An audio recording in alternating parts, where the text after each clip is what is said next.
Kagulat World, humanda kayo dahil may balitang gumugulat hindi lang sa ating bansa, kundi pati na rin sa buong mundo ng basketball, kasama na ang mismong Team USA.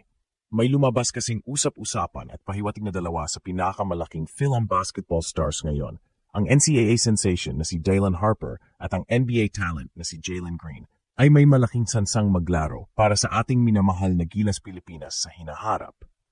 Ito ay isang development na talaga namang nagpapalakas ng loob at nagpapataas ng kilay ng bawat fan.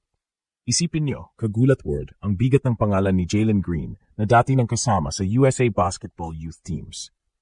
Ang ideya na maaring piliin niya ang Gilas ay isang testamento sa pagmamahal niya sa kanyang dugong Pilipino at isang malaking dagok sa US Basketball Pro. Para naman kay Dylan Harper, ang kanyang pagiging isang top prospect sa kolehiyo na may Pilipinong ina ay nagbibigay sa kanya ng potensyal na maging isang local player sa mata ng FIBA, isang game changer kung mangyayari. Hindi ito basta-basta chismis, Kagulat World, kundi isang seryosong posibilidad na pwedeng magpabago sa kapalaran ng Gilas.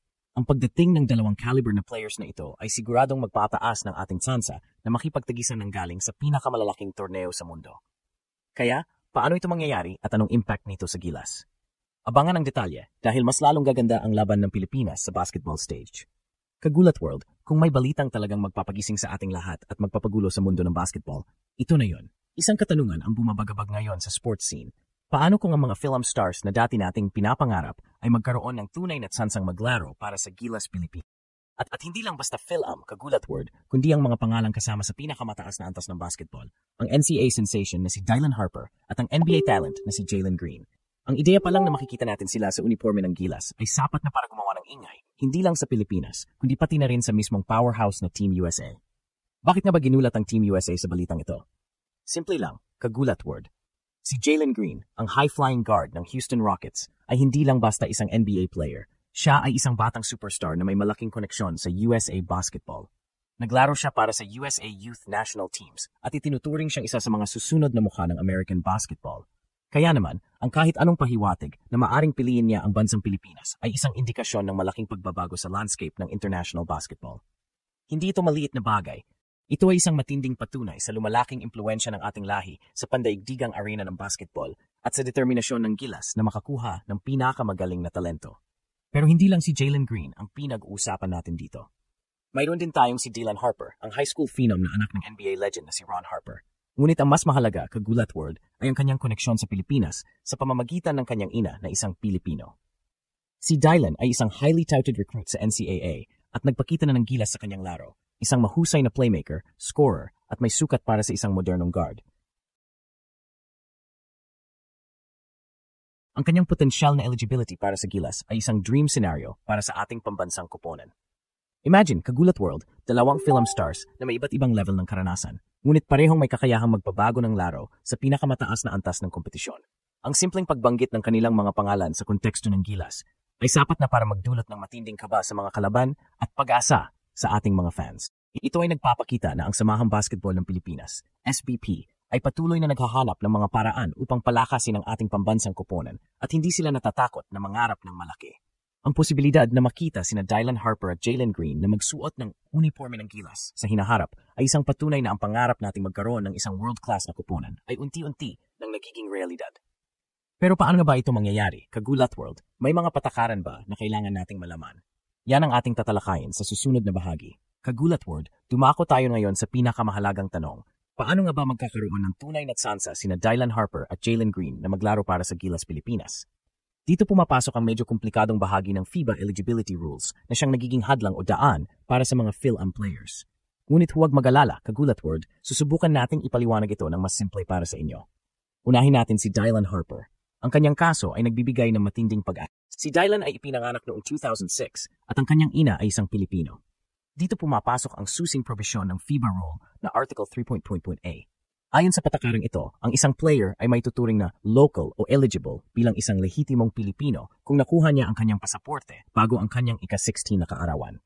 Kung mapapatunayan na nakuha ni Dylan ang kanyang Philippine passport bago siya maging 16 anyos, ito, Kagulat World, ay isang game changer. Ibig sabihin, hindi niya sasakupin ang naturalized spot ng Gilas na lubhang mahalaga. Sa isang banda, Ito ay magbibigay ng malaking fleksibilidad sa Gilas na kumuha pa ng isang naturalized player na may NBA caliber habang mayroon na tayong isang homegrown eligible na Dylan Harper sa roster. Malaki ang pag-asa ng SPP na may pasok si Dylan sa ganitong kategorya dahil ang kanyang talent level bilang isang guard ay top tier. Ang kanyang kakayahang magdala ng bola, dumiskarte at umiscore ay magiging malaking tulong sa Gilas. Ngayon naman, pag-usapan natin si Jalen Green. Siya ang isa sa pinakamalaking bituin na may dugong Pilipino sa NBA. Ang kanyang ina ay half Filipino, kaya malakas ang kanyang koneksyon sa ating bansa. Gayunpaman, kagulat world, ang eligibility ni Jalen Green para sa Gilas ay mas komplikado. Dahil naglaro na siya para sa USA Youth National Teams at dahil sa kanyang edad, ipinanganak noong 2002, halos tiyak na hindi niya nakuha ang Philippine passport bago ang kanyang ika-16 na karawan. Ibig sabihin, kung maglalaro siya para sa Gilas, malamang ay bilang isang naturalized player. Ito ang dahilan kung bakit nasasabi nating ginulat ang Team USA dahil kung pipiliin niya ang Pilipinas, isa siyang NBA talent na posibleng hindi na nila magagamit. Ang problema nga lang dito, kagulat word, ay ang limitasyon ng FIBA sa isang naturalized player lang per team sa bawat tournament. Kung si Jalen Green ang kukunin bilang naturalized player, nangahulugan itong hindi natin magagamit ang ibang naturalized players tulad ni Justin Brownlee o Jordan Clarkson sa parehong torneo. Kaya, ang tsansa na sinasabi natin sa headline ay nakasalalay sa mga patakaran na ito at sa patuloy na negosasyon ng SPP. Ang pagkakaroon ng dalawang ganitong klase ng talent, isa na posibleng maging local at isa na tiyak na NBA star, ay magbibigay ng iba't ibang opsyon sa Gilas. Patuloy ang pag-monitor at pakikipag-ugnayan ng SPP sa mga kampo ni na Dylan Harper at Jalen Green. Ang kanilang commitment ay magiging isang game changer na siyang tatalakayin natin sa huling bahagi. Ang mahalaga, kagulat world, ay may tunay na posibilidad na mangyari ito at ito ang nagbigay sa atin ng matinding pag-asa para sa kinabukasan ng Gilas.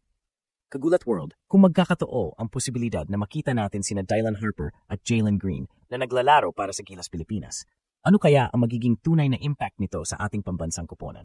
Isipin niyo, kagulat world, ang potensyal na magkaroon ng dalawang ganong kalibreng player sa isang lineup. Ito ay hindi lang magpapalakas sa atin, kundi magpapalit din ng takbo ng laban at magbibigay sa atin ng mas malaking sansa na manalo sa mga pinakamalaking torneo sa mundo. Kung si Dylan Harper ay makukuha bilang isang local player, ang Gilas ay magkakaroon ng isang world-class point guard na may sukat, playmaking skills, at scoring ability. Bukod pa rito, ang kanyang presensya ay magpapalaya sa critical na naturalized slot na maaring gamitin para sa isang ibang NBA talent o isang proven international campaigner tulad ni na Justin Brownlee o Jordan Clarkson. Imagine, kagulat world, isang lineup na may Dylan Harper na nagdidikta ng opensa kasama ang ating mga homegrown stars at may isang elite naturalized player. Magiging malalim ang ating bench at magiging versatile ang ating opensa at defense. At kung may daragdag pa si Jalen Green, pagamat malamang ay bilang naturalized player, ang Gilas ay magkakaroon ng isang player na may NBA experience at elite athleticism. Ang kanyang kakayahang umiscore ng mabilis, lumikha ng sariling tira, at ang kanyang explosiveness ay magbibigay sa Gilas ng isang dimensyon na bihirang makita sa Asian basketball.